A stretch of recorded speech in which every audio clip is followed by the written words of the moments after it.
Hello. In the Crown of Aragon, 639 years ago, it was January 12th, 1387. My name is Jonathan Seyfried. I'm a PhD candidate in history at the University of New Mexico. And this is the Historian's Notebook, a podcast about how history gets made. Season 1 is titled Multcara Companiona. We're looking at a document from each day of the first year of the reign of King Joan I of Aragon and Queen Violante de Bar. Let's begin today's document.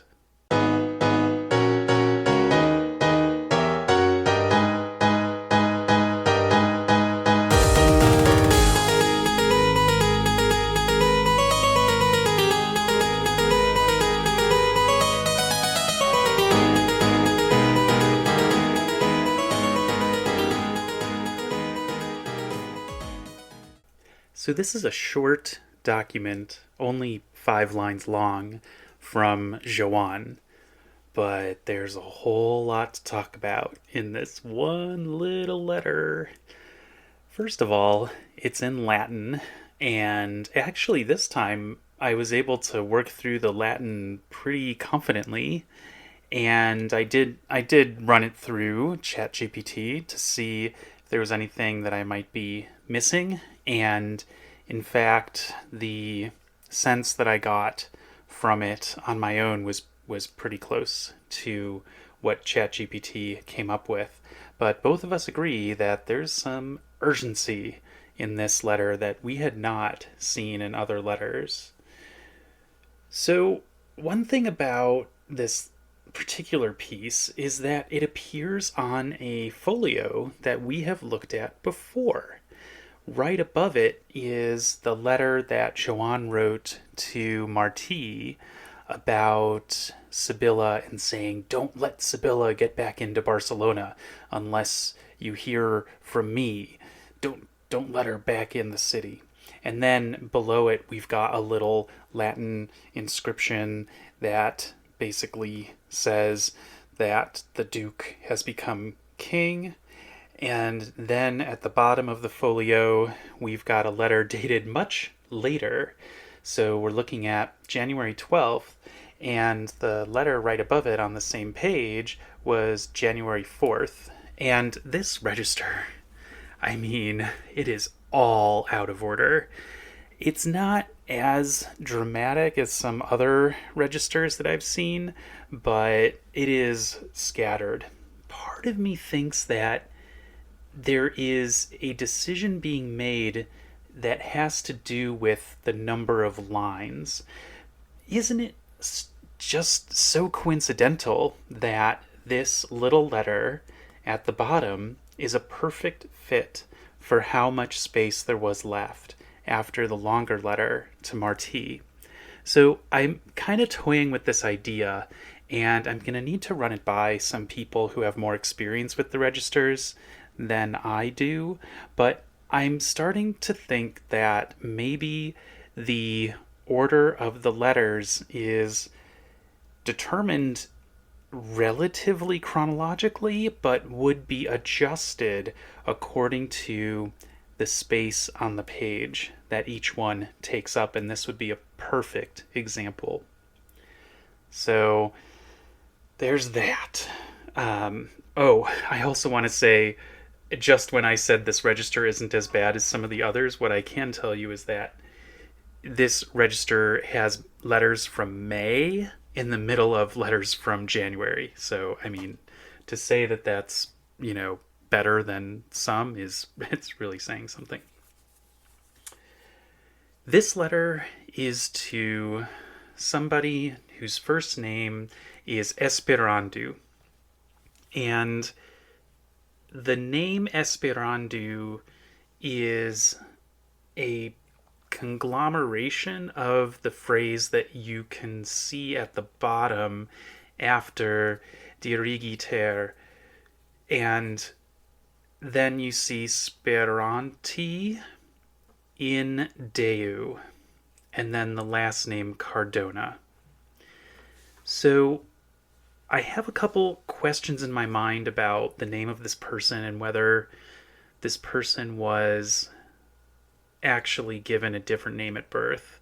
And I'll explain that by mentioning a couple other pieces of information about this person. First of all, this person is Jewish, and also he is later appearing in documents that put him as one of the top counselors, advisors to Joan at the end of Joan's reign in 1396. So in 1396, Joan dies in a sudden accident. And right afterward, there is a criminal trial of his advisors. And the advisors are brought up on charges of mostly financial misdeeds. I think there's some specific charges of moral indecency here and there, but really, like, the bulk of this criminal proceeding is about financial misdeeds. Something that I've already mentioned about Joan and Violante is that they're big spenders. And in our time, we have certain ideas about financial responsibility that do not really translate into the medieval context or to any pre-modern context. And some of them do. So getting into whether Joan and Violante were irresponsible with their finances is something that I'm trying to figure out. But then there's this other twist on it, which is that Pere was also really irresponsible with finances in his own way, and no one really brought up criminal charges for a lot of the financial mess that happened during Pere's reign. So I think we're seeing a bit of a double standard. I'll have to just kind of leave it at that and come back to it later and give you more details about all of that business. Suffice it to say for now that Esperandeu Cardona is going to be with Joan from the beginning of his reign until the end, and placed in a very high up position. We know that he has close connection to the Jewish community. I'm still trying to find attribution that mentions him as a Jew. Usually at this time, if someone is known as a Jew, it'll be in the documents. They'll be referred to as the Jew so-and-so. And same thing for Muslims, the Muslim so-and-so. That's a reflection of the dynamics of the interfaith context here. There's a lot to talk about when we're talking about the interaction between Muslims, Christians, and Jews in the Crown of Aragon. In different times and in different localities, even within the Crown of Aragon, the picture could be very different in terms of how much cooperation there was or how much separation and conflict there was. It also varies according to social class. Those in the royal family were way more likely to have regular interaction with Jews than everyday folk. The reason for this is that there were a lot of very learned Jews that took advantage of the social mobility available in the burgeoning bureaucracy of the state in order to work their way up or through learning to gain access.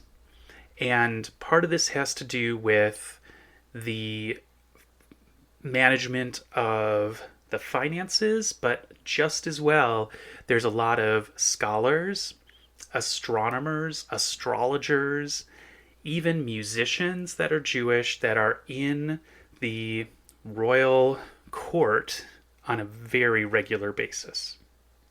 Not only that, but I have mentioned this before on the podcast, the communities of Jews and Muslims, they were governed as their own municipalities inside the municipalities of the Crown of Aragon. And those neighborhoods, their taxation went directly to the crown instead of going through the municipality.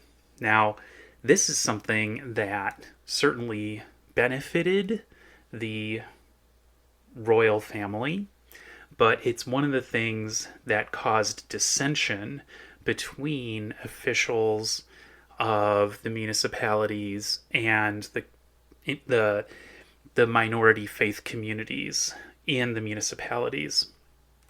So we're looking at a very diverse picture of how people of different faiths interacted with each other. One thing to make really clear is that multiculturalism and diversity were not a value in the Middle Ages. So today we see if there's people from different backgrounds getting along very well, we assign very positive value to that. This was not something that came naturally to people in the medieval era. Certainly if there's like a lack of violence and people are doing business with each other and they're helping each other to make money and everybody's growing rich and times are good, people will see that as, okay, yeah, it's good stuff. But just in and of itself, multiculturalism was not seen as a positive goal or even like on the spectrum of like what your goals would be. So the idea that you have like a kind of greater than the sum of its parts cultural situation is just not something that would have been consciously pursued. It could have been happening in certain places, and that's, I'm alluding to the convivencia meta-narrative of kind of historiography of Iberian history. But you really, couldn't count on it as being seen as a positive goal just in and of itself. And more frequently, it was something that felt very comfortable and natural to people in the Middle Ages to see those of other faiths as others and to try to distinguish them both in terms of where they lived, but also in terms of even how they looked. So there were different customs in terms of dress. So people of different faiths would wear different clothes, and there were also customs according to different religious holidays where certain neighborhoods or streets would be off limits. There were certain procedures in the markets that would be different based on the faith group of the merchant or the customer. So there's a whole set of customs and traditions and practices that reinforce the separation between the faith groups, even as they're interacting with each other. So it's this constant kind of push and pull tension, and we can see that in the character of the royal family itself and the individuals making it up. Joan is a really good example of this. So if you're kind of building this tendency to see Joan and Violante as heroes of the story, you need to be very careful. These are not heroic people. I think they're interesting. I think especially with Joan, there's some major problems with just automatically being a cheerleader for Joan. And one of the major problems is his treatment of Jews, especially before he began his reign. It does change after he becomes king, where he is not as cruel to particular Jews, but before, during the 1380s, Joan famously pursued Jews that were suspected of stealing the host, the bread wafers from Christian churches. This was something that's like really hard for us to imagine as an issue, but it was like a really big deal in Christendom during the Middle Ages. This kind of intense fear that the body of Christ was being taken and misappropriated by the enemy within. And so it's a lot like the kind of conspiracy theory mentalities that we can see in our society, where basically the more you kind of think about this conspiracy theory, the more you kind of start to get into confirmation bias, and it just kind of snowballs on itself, and then it gets like a following, and soon it becomes like almost like a conventional wisdom level kind of thing, like with the John F. Kennedy assassination, for example. So all of this is to say that it is a common trope around different parts of Western Europe to have these fears that Jews took the communion wafer and used them for with the intent to desecrate them. So Joan pursues some kind of wild accusations in different cities around. There's one really heinous example in the city of Lleida, and he really orders the torture of particular Jewish people in that town, all in an effort to figure out who stole the communion wafers, when it's likely that nobody did and that someone just lost them or something. So Joan is not a hero. He did horrendous things based on religious animus toward Jews, and is part of a long context of anti-Judaism that is just so prominent in Western Europe, and I think also in Eastern Europe, but I know Western Europe the most, during the Middle Ages and beyond. So, Joan is somebody that has seen Jews as the enemy and has hurt them. And yet, here he is writing this letter to someone who is very closely connected to the Jewish community, if not a Jew himself, then a recent convert to Christianity, so has kind of like a sort of ethnic connection to the Jewish community still, although the term ethnic is a little complicated to use. And he's saying to Esperandeu Cardona, we need you. The first line says, in part, vos summe necessarium habemus, which is basically saying that you are of the highest need, and we have the highest need for you. And then in the third line, Joan says, get here immediately, oram nullam, and says that if you delay, it's like dangerous. The word periculum is there at the end of the fourth line. Joan really needs Esperandeu Cardona to make it to Granollers to attend this meeting that's going to be taking place on January 16th, the big assembly of his governing council. And so we can see how highly valued Esperandeu Cardona was. There's so much more to say about Jewish history in the Crown of Aragon in the 14th century and the Middle Ages. There's also so much more to say about the finances of the crown and how to understand them. I'm going to put in 2 sources into the bibliography on the webpage for today's document. The first one is in Catalan and Latin, so there's a little bit of a language demand to access it. But it's basically a transcript of the criminal proceedings against Esperandeu Cardona and a bunch of others who were high up in Joan's government. That article, it's got also a little commentary too. It's by Marina Mitya.